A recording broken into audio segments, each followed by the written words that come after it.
চট্টগ্রাম মহানগরের জলাবদ্ধতা নিরসনের জন্য যে প্রকল্পগুলো নেওয়া হয়েছে বা যে পদক্ষেপগুলো নেওয়া হয়েছে সরকারের বিভিন্ন সংস্থার পক্ষ থেকে, সেগুলোর অগ্রগতি নিয়ে খুব গুরুত্বপূর্ণ একটা সভা হয়েছে প্রধান উপদেষ্টার বাসভবন, রাষ্ট্রীয় অতিথি ভবন যমুনায়।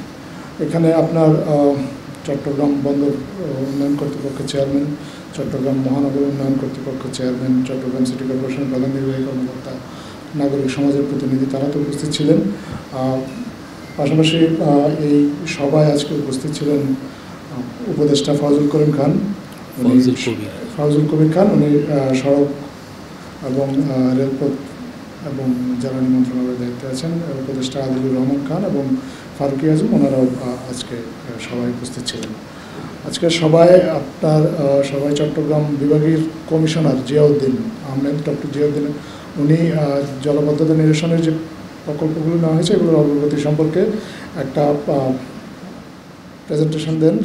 সেখানে জানানো হয় যে বড় যে 4টি প্রকল্প জলাবদ্ধতা নিরসনের জন্য যে নেওয়া হয়েছে সেগুলোর 88% ইতিমধ্যেই সম্পন্ন হয়েছে। আপনারা সবাই জানেন যে মাননীয় প্রধান উপদেষ্টা আপনার গত 14ই মে উনি চট্টগ্রাম সফর করেছিলেন। সেই সভায় উনি কিছু নির্দেশনা দিয়েছিলেন এবং উনি বলেছিলেন যে এই চলতি বছরের মধ্যে জলাবদ্ধতা সবটুকু নিরসন করা সম্ভব না হলেও আপনার অন্তত 50% জলাবদ্ধতা যাতে কমিয়ে আনা যায় এ বিষয়ে উনি কিছু নির্দেশনা দিয়েছেন এবং সেই নির্দেশনার আলোকে আপনার চট্টগ্রামের যারা স্থানীয় কর্তৃপক্ষগুলো আছে তারা কাজ করেছেন। বিশেষ করে বাংলাদেশ সেনাবাহিনীর 34 ইঞ্জিনিয়ার কনস্ট্রাকশন ব্রিগেড, তারা সক্রিয়ভাবে অনেকগুলো প্রকল্প বাস্তবায়নে অংশগ্রহণ করেছেন। এই 34 ইঞ্জিনিয়ার কনস্ট্রাকশন ব্রিগেডের ব্রিগেড কমান্ডার জনাব ব্রিগেডিয়ার জেনারেল শামসুল আলম, উনি জানান যে মাননীয় প্রধান উপদেষ্টার নির্দেশনা অনুযায়ী 50% উনি নির্দেশনা দিয়েছিলেন, কিন্তু সবার সম্মিলিত এবং আন্তরিক প্রচেষ্টায় চট্টগ্রাম মহানগরের জলাবদ্ধতা ইতিমধ্যেই 75% নিরসন করা সম্ভব হয়েছে। এবং সেখানে আজকে যে প্রেজেন্টেশনটা দেওয়া হয় সেখানে একটা জিনিস বলা হয়েছে যে চট্টগ্রাম মহানগরের 2023 সালে আপনার 113টা স্পটে 8 থেকে 9 ঘন্টা জলাবদ্ধতা ছিল। এটা 2025 সালে এসে কমে 21টি স্পটে 2 থেকে 4 ঘন্টা জলাবদ্ধতার মধ্যে সীমাবদ্ধ ছিল। আগামী বছর এই স্পটের সংখ্যা, জলাবদ্ধতা যেসব জায়গায় জলাবদ্ধতা হয় সেই রকম স্পটের সংখ্যা আরও অনেক কমে 10টি স্পটে সীমিত হবে বলে সবাই জানানো হয়। এবং 2027 সালে চট্টগ্রাম মহানগরের জলাবদ্ধতা পুরোপুরি সহনীয় মাত্রায় নিরসনে নিয়ে আসার একটা আশাবাদ ব্যক্ত করা হয়। সবাই আপনার চট্টগ্রাম মহানগরের যে জলাবদ্ধতা এগুলোর কী কী প্রতিবন্ধকতা আছে সেগুলো নিয়েও বিস্তারিত আলোচনা করা হয়। মূল প্রতিবন্ধকতা হিসেবে মূলত বর্জ্য ব্যবস্থাপনাটাকেই চিহ্নিত করা হয়। প্রতিদিন চট্টগ্রামের যে নদী এবং খাল যেগুলো আছে বা ড্রেন যেগুলো আছে সেগুলোতে প্রায় 800 টন বর্জ্য জমা হচ্ছে। এই বর্জ্যগুলো অপসারণ করে কীভাবে এই চট্টগ্রাম মহানগরের নদী নালা এবং খাল বিল এগুলোকে প্রবাহমান রাখা যায় এ বিষয়ে বিস্তারিত পদক্ষেপ নেওয়ার জন্য বলা হয়েছে।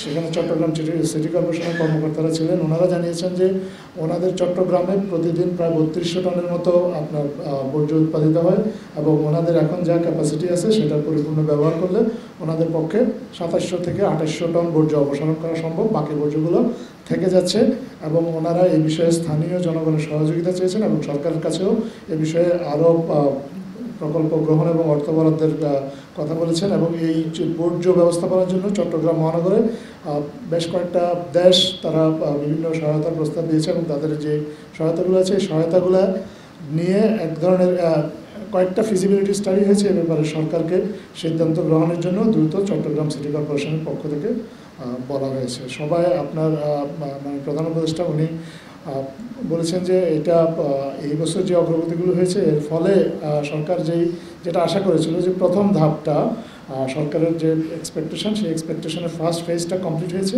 এখন সেকেন্ড ফেজে এই বছর থেকে প্রকল্প বাস্তবায়নের জন্য সরকার সেকেন্ড ফেজটা শুরু করবে এবং এই সেকেন্ড ফেজে আপনার সরকারের বিভিন্ন সংস্থা কার কী পরামর্শ এবং কার কী করণীয় এগুলো বিষয়ে লিখিত জানানোর জন্য মাননীয় প্রধান উপদেষ্টা আজকে একটা নির্দেশনা দিয়েছেন এবং উনি চট্টগ্রামের বিভাগীয় কমিশনার ওনাকে বলেছেন যে এইগুলোর বিষয়ে যেন সমন্বয় করা হয়। এবং চট্টগ্রামের যে আপনার বর্জ্য ব্যবস্থাপনার জন্য যে একটা ইকোসিস্টেম গড়ে তোলার একটা কথা বলা হয়েছে, এবং যাতে করে এই বিষয়ে আরও অগ্রগতি আমরা ভবিষ্যতে দেখতে পারি। পাশাপাশি আপনার এই যে প্রকল্পগুলো যেগুলো প্রায় শেষ পর্যায়ে আছে, এই প্রকল্পগুলো শেষ হয়ে যাওয়ার পরে একটা আশঙ্কা থেকে যায় যে পর্যাপ্ত রক্ষণাবেক্ষণ যদি না হয় তাহলে এই প্রকল্পগুলো থেকে হয়তো সেভাবে ভবিষ্যতে সুফল নাও মিলতে পারে, এবং সেই সুফলটা এটা যাতে রোধ করা যায়, যাতে প্রকল্পগুলোর সঠিক সুফল মানুষ পেতে পারে, এই জন্য চট্টগ্রাম সিটি কর্পোরেশনকে দায়িত্ব নেওয়ার কথা বলা হয়েছে, এবং চট্টগ্রাম সিটি কর্পোরেশনকে এ ব্যাপারে সক্ষম করে তোলার জন্য প্রয়োজনীয় নির্দেশনা দেওয়া হয়েছে। আপনার মাননীয় প্রধান উপদেষ্টা বিশেষভাবে, যেহেতু উনি নিজে চট্টগ্রামের বাসিন্দা, উনি চট্টগ্রামের সমস্যাগুলো সম্পর্কে প্রত্যক্ষভাবে অবগত আছেন। উনি চাকতাই খাল এটার কথা বলেছেন, যেটা উনি জেনে এসেছেন যে বা চট্টগ্রামের বাসিন্দা মাত্র জানেন যে ওনারা চাকতাই খালটাকে ওনারা চট্টগ্রামের দুঃখ হিসেবে অভিহিত করে থাকেন।